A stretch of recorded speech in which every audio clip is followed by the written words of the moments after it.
Hey guys, Brian here. Tonight I'm going to be reviewing the Pacsafe Camsafe V16 sling bag. There it is right here. I've had this bag for a few years now, and it's one of the many Pacsafe bags that I've owned, and I love Pacsafe as a brand. Their design is really interesting, it's very minimalist, and I love the build quality. The build quality of this bag is outstanding, just like all their other products. They're really made well. The materials are second to none, and I really love their bags. But again, they're quirky bags, and that's some of the issues that I have and some of the stuff that I'll discuss today. But I think if you like sling bags, this is a great solution for you. I'll dive into it. So all the Pacsafe products have these really nice features that are kind of make your bag a little bit more secure. All the zippers tuck into these little rubber sleeves here, or they have some kind of hook that will lock them in, so no one could just really go and just unzip the bag. They really kind of have to finick with it, or it locks down. So it just adds a little bit of level of security if you're traveling around. Plus you can kind of see there's like Kevlar reinforcement on the actual outside of the bag. So if you want to kind of cut this, you're going to hit this wire mesh. So no one can even slice into the bag or anything like that. And it's really interesting, and it makes the fabric a lot more robust. I've had this out in downpours, pouring rain, and it held up really well. It does have an integrated little rain jacket that comes out of the bottom. I'm not going to pull it out because it's a pain in the butt, but that covers the entire bag. It's silver. You've seen stuff like that before. Going in the main compartment, I love the contrast. I hate when bags that are black have a black interior, because then it's just like a cavernous, it's really hard to find stuff, but this material shines really well, and it's really easy to find your stuff. I like that it cinches a little bit. So in the main compartment, you can throw a jacket in there, you can launch a couple Cliff Bars, sometimes an extra lens. There's also another little mesh zippered compartment here on the front, which is really nice. The mesh is really interesting because you can see your stuff really easily. That all zippers up. On the outside main compartment, it's a little bit more organization. You have another zippered pouch there on the outside. There's an RFID protected Velcro pouch. This goes all the way down to the bottom of the bag, so you could fit a lot of gear in there. Little pen slash pockets right there. Good organization, just enough organization. This is kind of what I like, where it's a good medium. It's not just big gaping bags that you just throw a bunch of stuff in, it's all disorganized, but it's not overwhelming amount of pockets where you lose track of items. I think it's a really good mix here. On the side of the bag, you can put a water bottle in there. It does cinch up. I have fit a tripod in there. It kind of comes up on the side. You can fit a smaller tripod and it works. But then that gets to one of the problems with the bag. I'll mention that later. On the side, this is kind of where your camera insert will fall in. It zips out just like traditional sling bags or backpacks.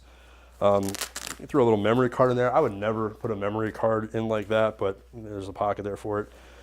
And your camera kind of drops in to this removable and customizable insert right there on the side.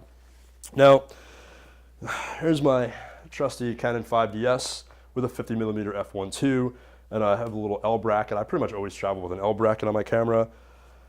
This barely fits in. I mean, it's snug, and I could fit another smaller lens in there if I wanted to, but again, it's not the most convenient, and I don't really think this is meant for, I can barely get it out.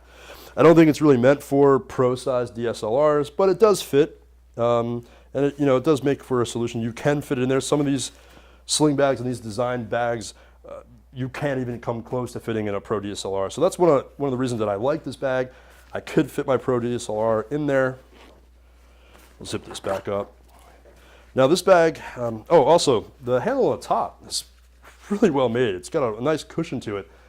This bag has a lot of features that you think that it's meant to carry a lot of weight. There's a lot of padding in it. The main shoulder strap has a lot of padding too. The aligning strap has these little steel reinforced wires in the straps. If anyone wants to try and cut the bag from you, they will hit those wires. I'm not sure how safe that is, but it's very hard to cut the strap of the bag.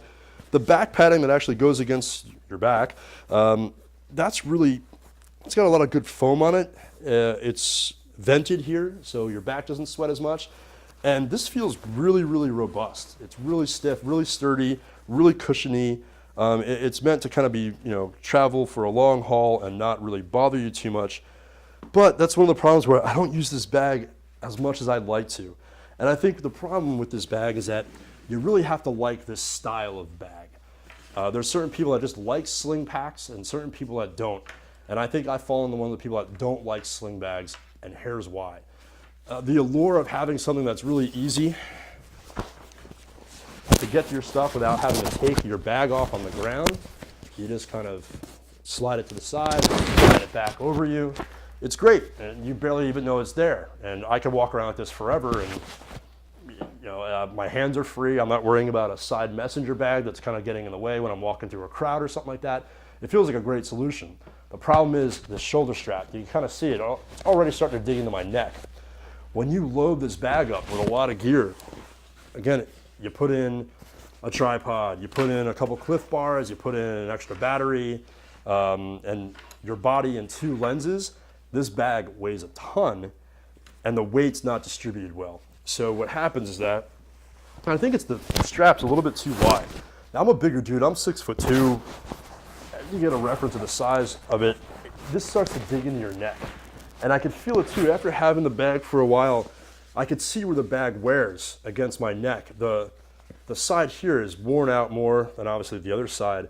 And after a while, if I wear this for an hour or two, it really starts to cut into my neck where I'll pull away my shirt and you could see like a red mark where my neck is.